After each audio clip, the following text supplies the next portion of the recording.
to introduce our first speaker, Dave Duncan. It's good to have him back. The title of his speech is A Rash Promise from the Confident Communicator. It's speech number 4. The objective is how to say it, and there's 5 to 7 minutes. Please help me welcome Mr. Dave Duncan.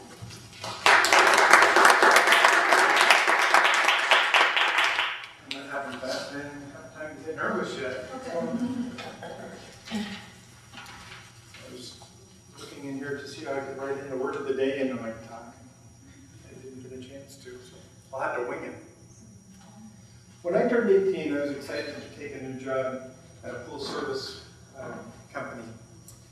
It was named Folklore. It was going to be much easier than my summer job that I'd had the previous 2 years in construction.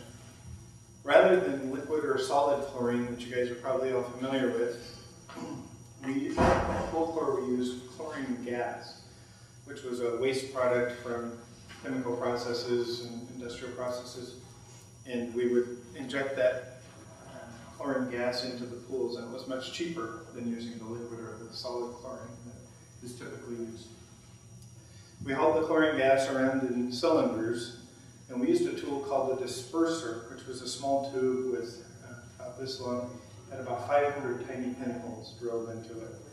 And we throw that disperser into the deep end of the pool. It had a hose on it. We connected to this scuba-like tank that contained the chlorine gas. And then we'd open up the valve and the bubbles would come out. And miraculously, they would dissolve into the water before they got to the surface and combine with the water. Folklore was a family business. It was started by John and Eleanor Cardall, and they were retired and mostly involved in the business, but their son, John Jr., ran the day-to-day operations. Eleanor occasionally would come into the office to help out when someone was sick or it was billing time, things like that, so that she would help cover. She was quite a character. Eleanor either liked you or she didn't, and you didn't have to wonder which one it was. I liked the job at Folklore, and for some reason Eleanor liked me. After I'd been there a while, I became a supervisor, which meant that I didn't have regular routes that I had to go out and service the pools, but I'd cover for some of the other guys if they were sick and help out around the shop and the office. One afternoon, as I was about to head out, Eleanor approached me and wanted me to finish 10 to 15 pools on one of the regular guys' routes. He didn't finish before his afternoon college class, and so she wanted me to go out and finish up that route. As I said, I was just heading out, and so I told her, well, let me do it tomorrow. I'll take care of it then. But she really didn't want me to wait until tomorrow. She said, people know what day the pool service guy comes. They'll unlock the gates, they'll put away the dogs. You need to go today. But I kind of capitalized on the fact that I was one of her favorites, and I talked her into letting me wait until tomorrow when I could go. So the next day, I was out finishing up these 10 to 15 pools, and about in the middle of the time I was out, I had my equipment with me, and my big metal bucket, and my disperser, and my chlorine tank in the other hand, and I open up the gate, and these 2 pit bulls come charging at me. And I was able to fend them off with this big metal bucket and tank, keeping it between me and I closed the gate, and I thought, wow, I'm in quite a quandary. So here I was, trying to figure out what I should do. And I thought, well, I know what I'll do. I've got a bag of dry chlorine granules in my truck. I'll go get that. I'll put a slit in it, and I'll climb up on the fence, and I'll throw it like a frisbee into the pool, and it'll dissolve into the pool, and I won't even know. So I go out to the truck, and there's no bag of dry chlorine. I used it up in a previous emergency and forgot to replace it. So I'm trying to figure out what I should do. And I decided that dogs are really cowards anyways.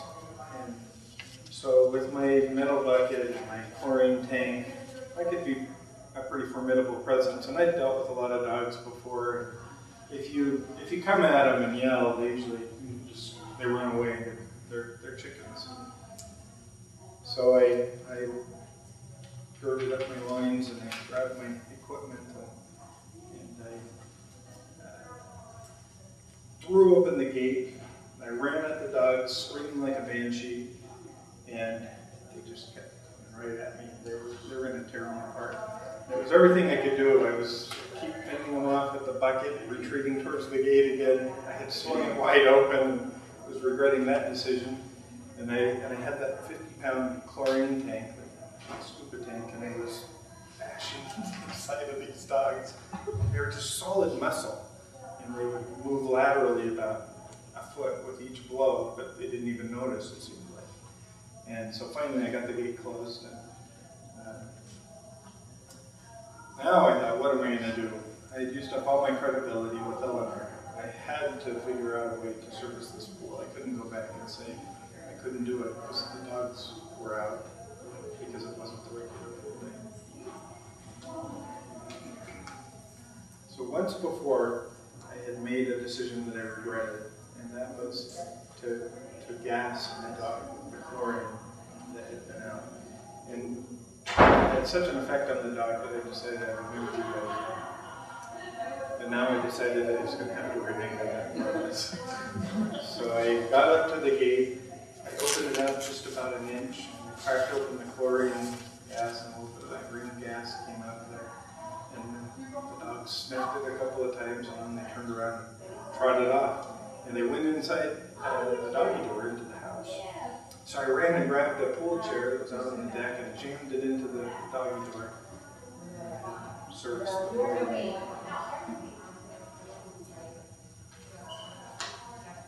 It had taken extraordinary and somewhat questionable measures, but I had fulfilled my promise that I could no longer any friends or deal with any dog. Fortunately, we never got a call from the homeowners asking what was the deal with the door at the chair jammed into the doggy door. After all, it wasn't their pool day, so they were suspected. Yeah. Thank you.